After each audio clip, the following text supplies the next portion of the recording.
So today I'm drawing Satoru Gojo from Jujutsu Kaisen in my sketchbook. I hope I pronounced that correctly. I have to listen to somebody who knows how to pronounce the words properly and just copy them.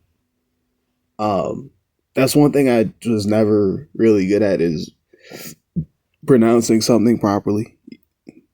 If I haven't heard it pronounced enough times or whatever.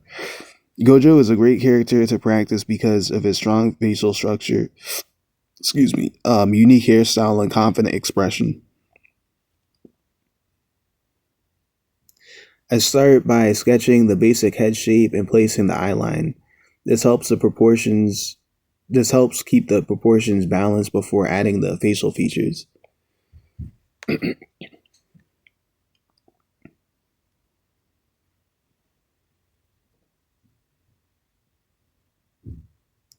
And yeah, just spending more time on the. It's kind of off the screen, but spending time on the each strand of hair. It's a reference, so trying to get it.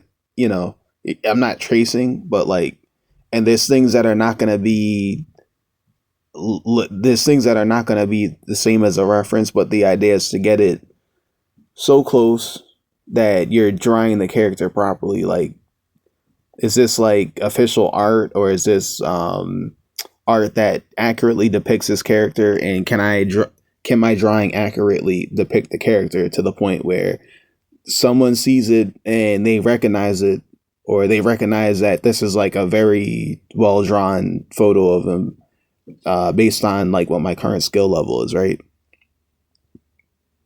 Drawing the sidebar, the glasses, each hair strand, each shading outline, because I didn't shade this, but I drew the outlines of where the shading would go.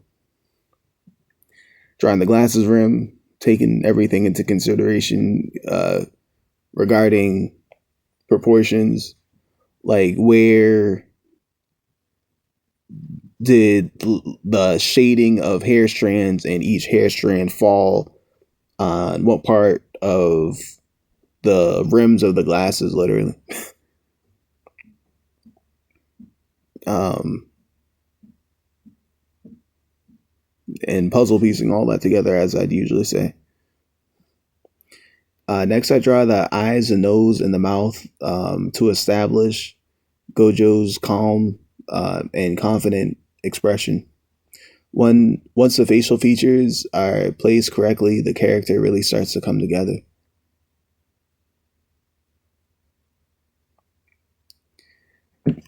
So yeah, there's the eye people right next to the glasses frame.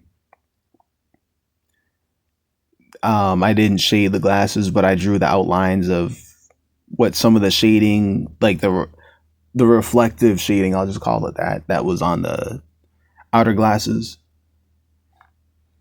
How the hair strands is falling around the eyebrows and the towards the glasses frame.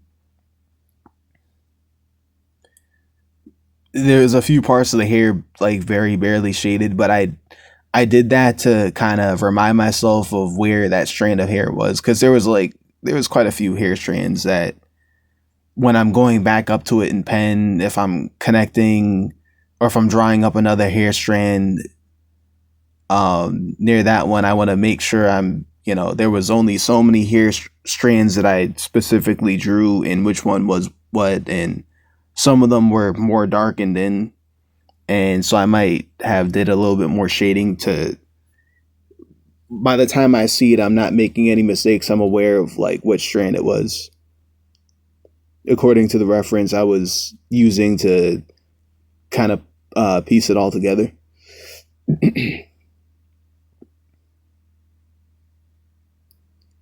After finishing the face, I move on to Gojo's hair and glasses. The spiky hair shape is one of the most recognizable parts of his design. Adding the glasses helps make the drawing instantly recognizable. Oh, excuse me.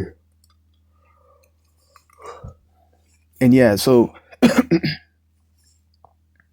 and now it's interesting with him. It's like, so he's this is like kind of aside from the actual sketch, but more talking about the lore of the anime. Because I seen the anime before, not the entire thing at all, but I saw like probably most of the first season. So if I remember correctly, he's always wearing glasses or he has a headband over his eyes because he's blind, and he uses he is heightened because the logic of if the character is blind, the rest of their senses are heightened, so he has that. And then the whole point of the show is that these people have, they're in the mystical realm of martial arts. So but that's part of his aesthetic. He wears glasses or headband over his eyes because he doesn't use sight, but his other senses are strong enough that it makes up for it more than it probably even needs to because he's OP, right? Excuse me. And then there's people who could say like, oh, like that's a similar design to Kakashi from Naruto. Or maybe the idea came from that. Probably extremely likely, right? Where with Kakashi is like, and it's the same thing with the headband over the eye. The same thing where it's the dude with the white hair, who has a headband over his eye or whatever. And with Kakashi from Naruto, the lore on that, and I'm just saying stuff everybody who watches anime, who's watched these animes, they already know what I'm saying. But like, oh, why do they have that common? It's not common, but like with these two characters, oh, with Kakashi, his whole thing is that, was it like, if I remember correctly, I'm trying to word it properly. He and the ninja who he was grouped with were on a mission with Minato, who was their elder teacher or whatever. And the kids branched off and went on their own mission, and they ended up unfortunately getting mixed up in a real war that was going on with ninja adults. And they almost got killed because like they're up against adults who are like actually high level, and they're still kids being trained. So they're supposed to be getting trained, but they end up mixed up in a real war where it's not, they don't have their teacher, it's just them versus adults, and the adults end up beating them. And was it like Obito, and this ties into the rest of the later story in the show, but Obito, he gets crushed by a boulder, and before he dies, he asks Kakashi to take his eye out with using surgery or whatever, and put his eye in. He trade eyes with Kakashi so Kakashi could have one of his eyes because he had a Sharingan, which could help him have heightened combat strategy and all that stuff that comes with it. So the thing is, the reason that Kakashi wears the headband over his eye, or over just one eye or whatever, is because I guess the eye is like, isn't it like he doesn't want to even allow it to see all the time because it's very sensitive. So he only uses it when he needs to fight, or he needs to copy what somebody's doing or see their fast movements or something like that. So like it's the same concept, but it's a different reason that the character has to cover their eye or something like that, right? But obviously the idea probably came from Kakashi. And there's probably other anime characters that it could have came from, but I have no awareness of those animes.